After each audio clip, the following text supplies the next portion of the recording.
Assalamu alaikum, que a paz de Deus esteja com todos. Eu me chamo Ana Cláudia Machado, bem-vindos ao canal Islã Brasil. E no vídeo de hoje nós iremos dar continuidade à análise das evidências que reforçam a ideia de que o Novo Testamento, de que a Bíblia, ela não se manteve íntegra, ela não é digna de confiabilidade.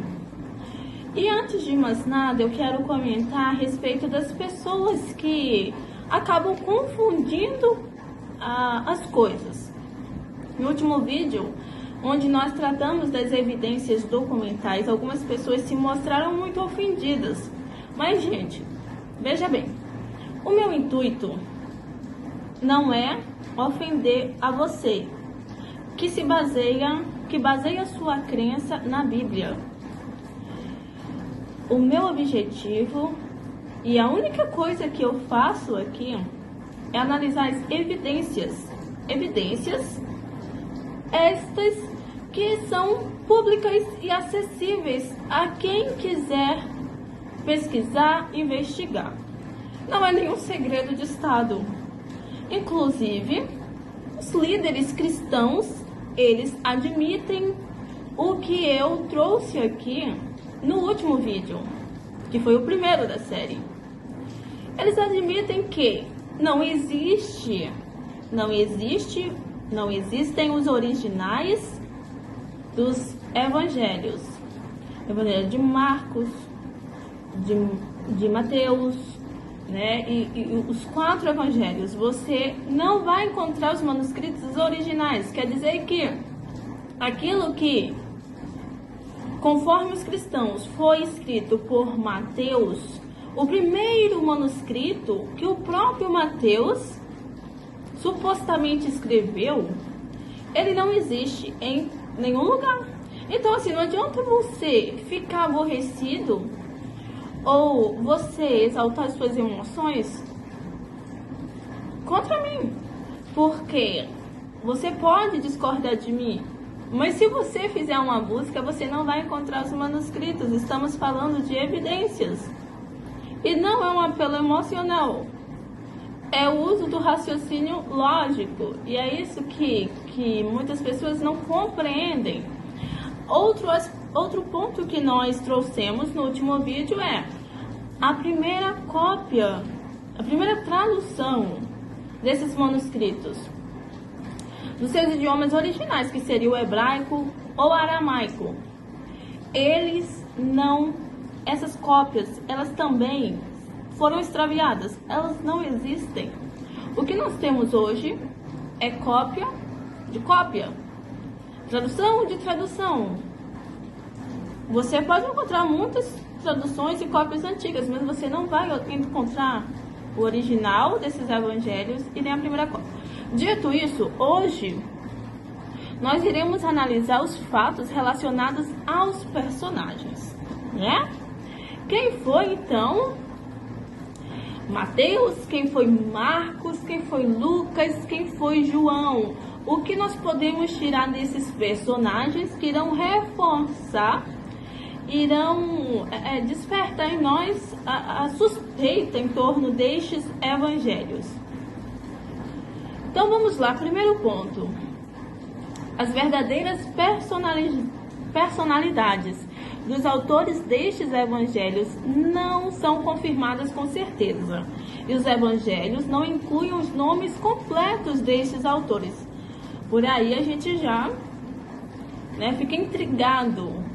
Qual a linhagem dessas pessoas, né? Eu só consigo averiguar a linhagem, o parentesco, a genealogia dessas pessoas se tivesse consigo, se em seus respectivos evangelhos houvesse também um sobrenome. Outro ponto, o desconhecimento das personalidades dos primeiros tradutores desses evangelhos e a impossibilidade de conhecê-lo, né? Quem foram os primeiros tradutores? Nós também desconhecemos. Eu, você, né? Os estudiosos, os historiadores.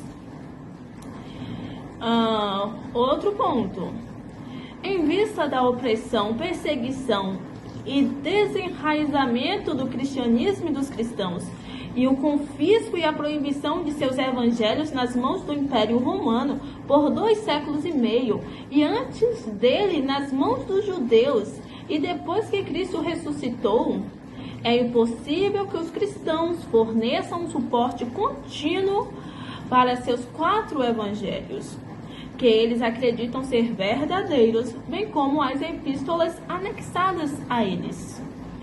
Outro ponto a se analisar. Sabe-se que estes 4 evangelhos e as epístolas a eles anexadas, que hoje estão nas mãos dos cristãos, são atribuídos àqueles que se acredita serem seus autores, cujos primeiros nomes são mencionados apenas, a saber, Mateus, Marcos, Lucas e João. Eles não foram revelados ao Messias, Jesus, filho de Maria, que a paz esteja com eles, de Deus. Assim como o Mestre Cristo não o escreveu, não o ditou aos seus escribas e não comissionou nenhum deles para escrevê-lo.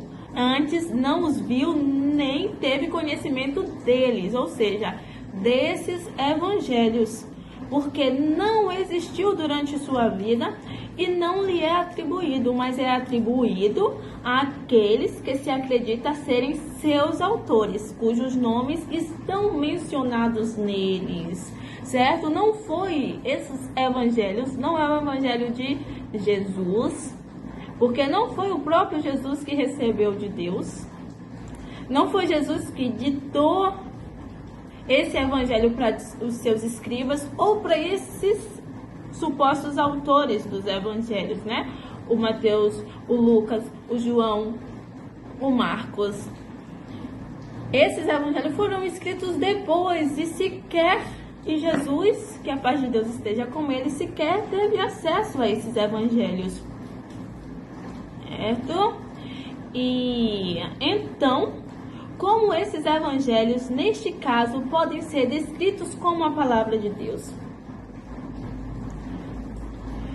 Advertência importante. O Evangelho de Mateus, em seu estado atual, ninguém pode ter certeza de que foi preparado pelo próprio Mateus, pois contém uma declaração que transmite isso, a saber: e Jesus, passando adiante dali, viu assentado na alfândega um homem chamado Mateus e disse-lhe: segue-me. E ele, levantando-se, o seguiu. Evangelho de Mateus 9:9. A pergunta aqui é: quem escreveu essa frase mencionada no Evangelho de Mateus? Certamente não é Mateus, porque a frase é criada por alguém que fala de Mateus e não do próprio Mateus. Isso está claro. Se Mateus fosse o autor do Evangelho de Mateus, ele teria dito: e passando Jesus, viu-me sentado e disse-me: segue-me. Eu me levantei e o segui. Da mesma forma, quem fala não é Jesus, e a razão é a mesma anterior. A frase fala de Jesus, e quem fala não é o próprio Jesus.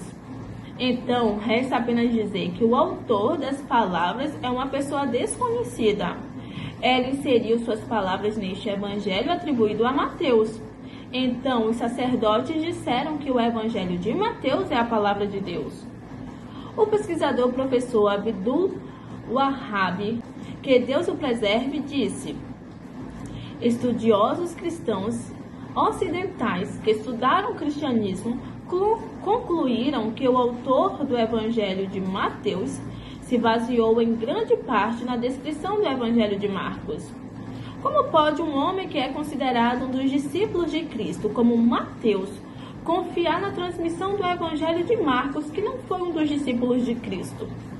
Certo? Então, se Mateus foi um dos discípulos de Cristo, seria mais coerente que o Marcos, que não foi discípulo, baseasse o seu evangelho no evangelho de Mateus e não o oposto.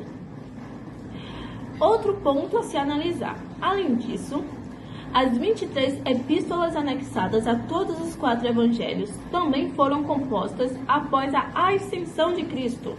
totalizando 27 livros, escritos por pessoas que não foi provado que encontraram Cristo por um único momento, mas que foram escritas depois de sua ascensão ao céu. Em seu conteúdo, elas não são idênticas, nem no texto, nem no conteúdo, e há muita contradição e diferença entre elas, ou seja, as epístolas anexadas ao Evangelho. Como é correto, neste caso, que esses evangelhos sejam descritos como as palavras de Deus quando há tamanha diferença e grande confusão entre eles. Outro ponto.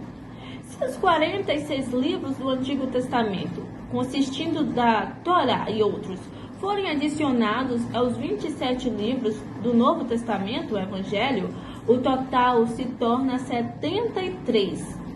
Os protestantes acreditam em 66 deles e não acreditam no resto, enquanto os ortodoxos e católicos acreditam em todos eles.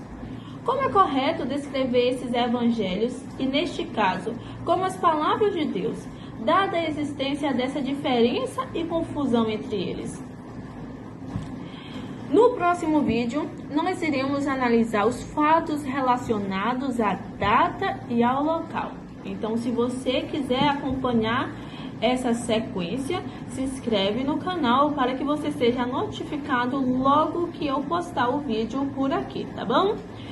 Então, eu te vejo no próximo vídeo, se Deus quiser. Assalamu alaikum, que a paz de Deus esteja com todos. Tchau, tchau.